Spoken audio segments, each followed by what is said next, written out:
Porque o político, quando rouba, ele submerge. Eu, ao invés de me esconder, fui pra cima dos acusadores. Ele pelo menos ajuda os pobres. Quando se fala em poluição ambiental, só você fazer cocô dia sim, dia não, que melhora bastante a nossa vida também. Muito melhor, 1 milhão de vezes melhor que Lula. Bolsonaro. Nós vamos voltar a reunir a família no domingo e nós vamos fazer um churrasquinho. E nós vamos comer uma fatia de picanha com uma gordurinha passada na farinha e tomar uma porra de uma cerveja. Muito melhor, 1 milhão de vezes. Nós precisamos fazer esse debate e nós precisamos olhar para o trabalhador enquanto ser humano. Se você vai no supermercado aí em Salvador e você desconfia que tal produto tá caro, você não compra. Esse homem está muito além do seu tempo. Não é possível. Prefeito. O meu governador. O meu deputado. O meu vereador. Vamos falar um tiquinho de idolatria política? Essa paixão cega por um partido ou candidato? Pois é, podemos conceituá-lo como um fenômeno que confunde política com uma espécie de religião satã. Mas lá no fundo, é só uma negação do pensamento crítico e um atalho perigoso que nos leva a um buraco sem fim. Ou seja, tá todo mundo fudido. Então, pra você não ser pego nessa ilusão, sai daqui, tá? Considere se inscrever no canal para não perder os próximos vídeos e deixe seu like para que esse vídeo possa chegar a mais pessoas.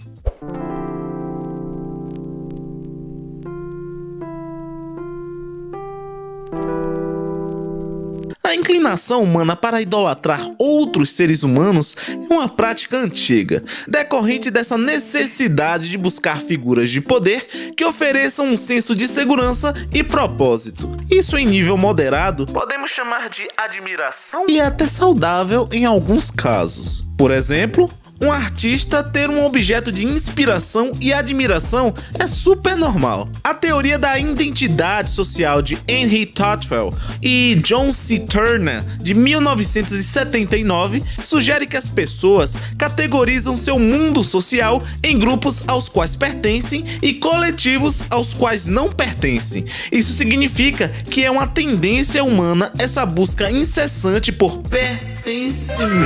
Um conceito que facilmente se aplica aos fãs da Taylor Swift, por exemplo. Porém, quando passamos a delegar nossa integridade e autonomia a ídolos midiáticos, é aí que começa a merda. A idolatria passa a ser uma forma de abdicar do próprio pensamento crítico em favor da conveniência de um ideal. Ou seja, ideologias também podem se tornar objeto de idolatria.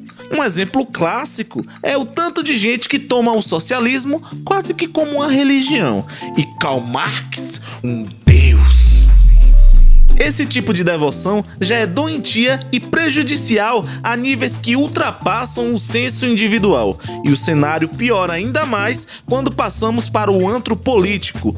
O cerne dessa idolatria é a criação de uma espécie de divindade. Uma figura que por alguma razão mística é vista como imbrochável. Nesse cenário, o indivíduo não é mais um ser humano com acertos e erros, mas sim vista como um símbolo Imbrochável.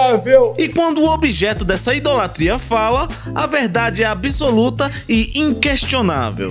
Nesse caso, então, será que o Bozo é realmente imbrochável? Essa crença destrói o debate, porque ao invés de discutir propostas, analisar dados e buscar o bem comum, os fiéis se agarram a slogans e narrativas simplistas. Qualquer crítica é vista como um ataque pessoal e a oposição se tornam servos do demônio. As redes sociais se transformam em campos de batalha, onde a lógica é substituída pela emoção e o diálogo pela agressão. corrupção. Os debates atuais se tornaram tão cômicos quanto uma briga de bar. É um ciclo vicioso que não leva a lugar nenhum, apenas ao fortalecimento de uma bolha ideológica onde a verdade é fabricada e a realidade é distorcida. O mais irônico e ridículo de tudo é que essa idolatria causa danos quase que irreversíveis.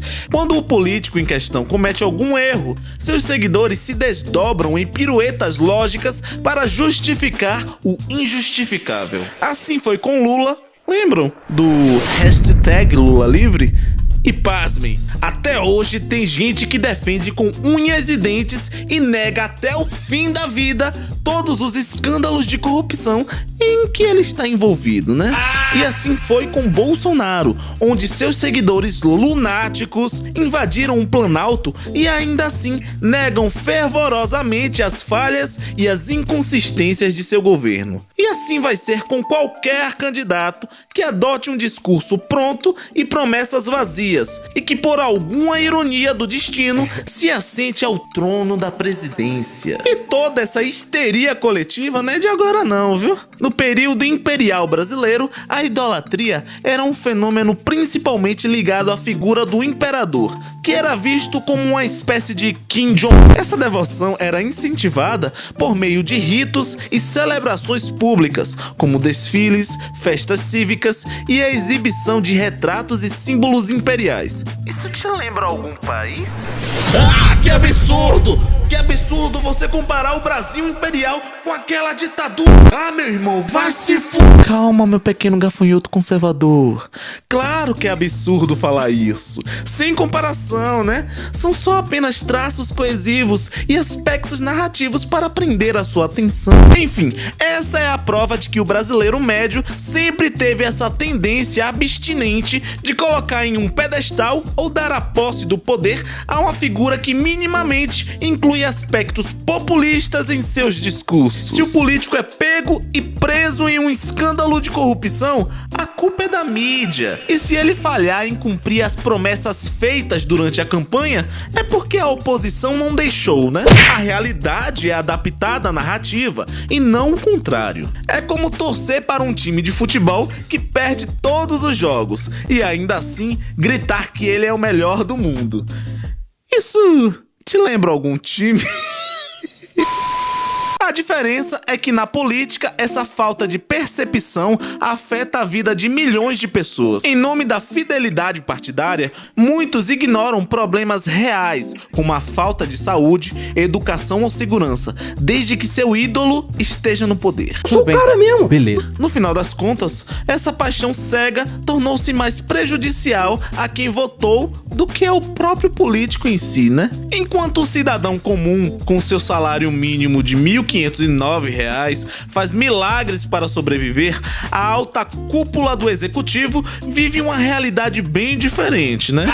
Vereadores podem ter salários de até R$26 mil, enquanto um prefeito de capital pode chegar a R$38 mil. Os governadores podem receber impressionantes R$46 mil. E a festa continua com os deputados estaduais, né? Que recebem por volta dos R$35 mil. E os deputados federais e senadores que enchem o de dinheiro embolsam por volta dos seus R$46 mil. Por fim, no topo da pirâmide, o presidente, o vice e os ministros de estado também recebem por volta dos R$47 mil, sem contar os acréscimos. E pasmem, eles ainda estão batendo o pé para conseguir mais regalias. Não.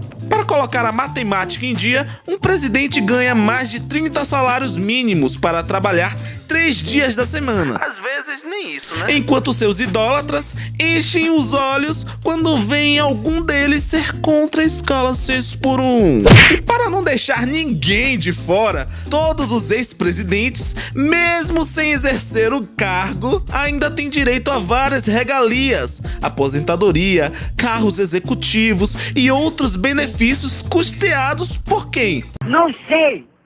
Um povo burro do cara. O eleitor fanático se torna uma ferramenta nas mãos de um sistema que se fortalece com a polarização, enquanto alguns defendem um mito. Em discussões exaustivas e estressantes, o político da oposição usufrui do poder, cheio de processos nas costas, e muitas vezes está fazendo o que é mais conveniente para si mesmo e não para a população. Ao elevarmos alguém a um pedestal de perfeição, abrimos mão da nossa própria autonomia. E o que antes parecia saudável, agora passa a ser uma realidade conveniente, distorcida e doentia. O resultado disso é um fanatismo cego que legitima a opressão e exclusão, transformando indivíduos em meros robozinhos capazes de obedecer qualquer comando. Entenda, meu pequeno gafanhoto idólatra. Política exige racionalidade, crítica e, acima de tudo, o reconhecimento de que ninguém é perfeito. É preciso entender que um bom gestor pode fazer algo errado e que um opositor pode ter uma boa ideia. A democracia não é uma religião. E os políticos não são deuses. São, no máximo, funcionários públicos que devem ser avaliados por seu desempenho. Quando o povo entender que é ele que manda nessa porra, tenho absoluta certeza de que o cenário político começaria a mudar. Mas para isso acontecer, seria necessário abdicar da própria ignorância e buscar conhecimento. O que, por ironia do destino, é o que está faltando para a maioria das pessoas aqui no Brasil. No fim das contas, o colapso é o preço que se paga por terceirizar a própria capacidade de julgamento. Enfim, se você chegou até aqui, considere se inscrever no canal, deixe seu like e até a próxima!